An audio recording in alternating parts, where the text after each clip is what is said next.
Buen día, compañeros. ¿Cómo están?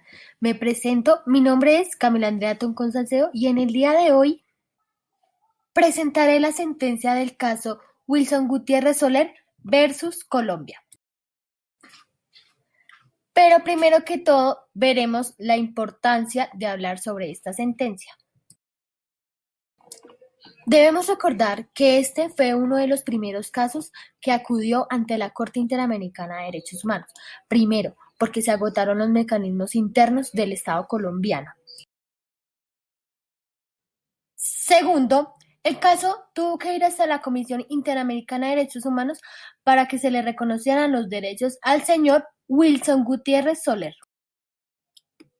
Ahora vamos a nombrar los hechos más relevantes, los cuales ocasionaron que el señor Wilson Gutiérrez Soler acudiera a la Comisión Interamericana de Derechos Humanos para que ésta se encargara de proteger sus derechos. Primero, el 24 de agosto de 1994, el coronel de la policía Luis Enciso Barón y su primo, exteniente coronel del Ejército Nacional, detuvieron al señor Wilson Soler en la Unidad Nacional Antiextorsión y Secuestro de la Policía Nacional. Seguido de esto, los señores Enciso Barón y Darel Barón lo detuvieron y lo condujeron al sótano. Mientras tanto, el señor Wilson Soler fue esposado a las llaves de un tanque de agua y sometido a torturas y tratos crueles, inhumanos y degradantes, consistentes en quemaduras en los órganos genitales y otras lesiones graves. Segundo hecho, el 25 de agosto de 1995, el señor Wilson Gutiérrez Soler presenta denuncia ante la Fiscalía General de la Nación. Tercero, el 7 de febrero de 1995, el juez 51 de instrucción penal militar inició proceso contra el coronel Luis Enciso Barón, pero este fue absuelto por falta de pruebas. Cuarto, el 7 de junio de 1995, la jurisdicción disciplinaria consideró que no habían méritos suficientes para desplegar cargos en contra del señor Luis Enciso Barón. Quinto, el 29 de agosto de 1995 se inició proceso penal en contra del señor Darel Barón. ¿Qué sucede? ¿Por qué los mecanismos internos no actúan a favor del señor Wilson Gutiérrez Soler? Mientras tanto, los señores Luis Enciso Barón y Darel Barón aprovecharon esta situación para acusar al señor Wilson Gutiérrez Soler de extorsión. Pues resulta que la jurisdicción falló a favor de los coroneles. Acogieron esa acusación en contra del señor Wilson Gutiérrez Soler de extorsión y que conllevó a que estuviera privado de su libertad 8 años de su vida. Pues sí, la demanda se admitió por el delito de extorsión en contra del señor Wilson Gutiérrez Soler, pero recordemos que el señor Wilson Gutiérrez Soler fue torturado y en esas torturas se obligó a decir mentiras, falacias que podían ir en contra de él. Y el coronel Luis Enciso Barón y Darel Barón utilizaron esas pruebas a favor de ellos para privar de la libertad al señor Wilson Gutiérrez Soler y así dilatar el proceso. Continuemos con el sexto hecho. El 15 de enero de 1998, la Fiscalía General de la Nación ordena la preclusión y el archivo del expediente. Resulta que mientras el señor Wilson Gutiérrez Soler estaba privado de la libertad, se continuaba el proceso. Séptimo hecho, el 5 de noviembre de 1999 se presenta la petición ante la Comisión Interamericana de Derechos Humanos y el 14 de noviembre del 2001 la Comisión aprueba el informe de admisibilidad.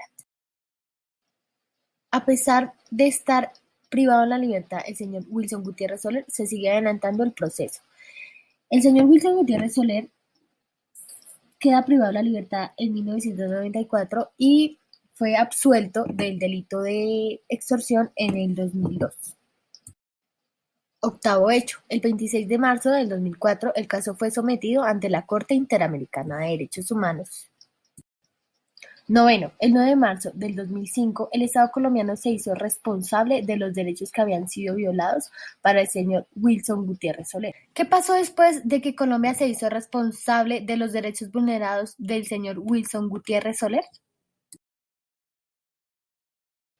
Lo primero que prosiguió a hacer el Estado colombiano fue dar por conocido cuáles fueron los derechos vulnerados, los cuales fueron el derecho a la integridad personal, el derecho a la libertad y a las garantías judiciales que se encuentran consagrados en la Convención Americana de Derechos Humanos.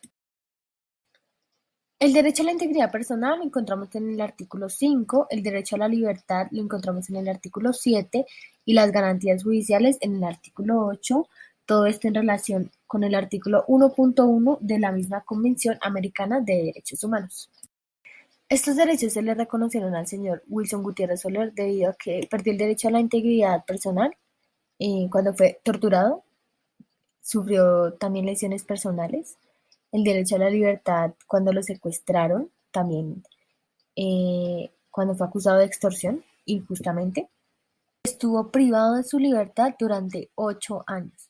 Y en cuanto a las garantías judiciales, nos referimos que el Estado no fue competente, no utilizó sus mecanismos para defender el derecho de el señor Wilson Gutiérrez Soler.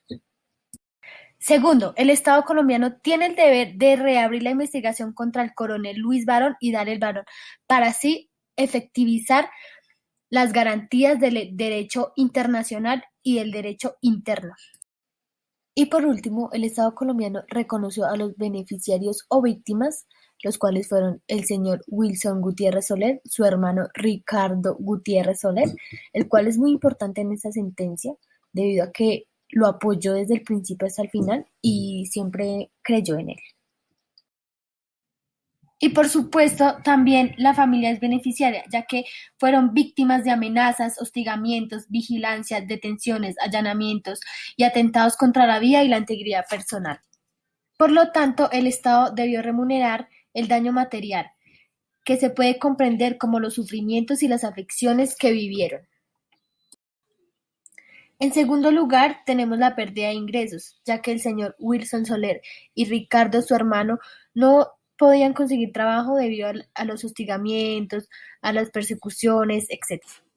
En tercer lugar, tenemos el daño patrimonial familiar, ya que debido a los acontecimientos, estas familias tuvieron que separarse de los hermanos Wilson Soler y Ricardo Soler por el bien de su vida y sobre todo para poder tener una vida tranquila.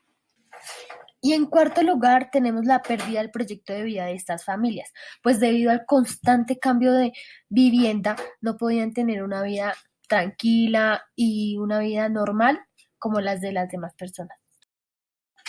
Gracias por su atención, espero les haya servido esta información.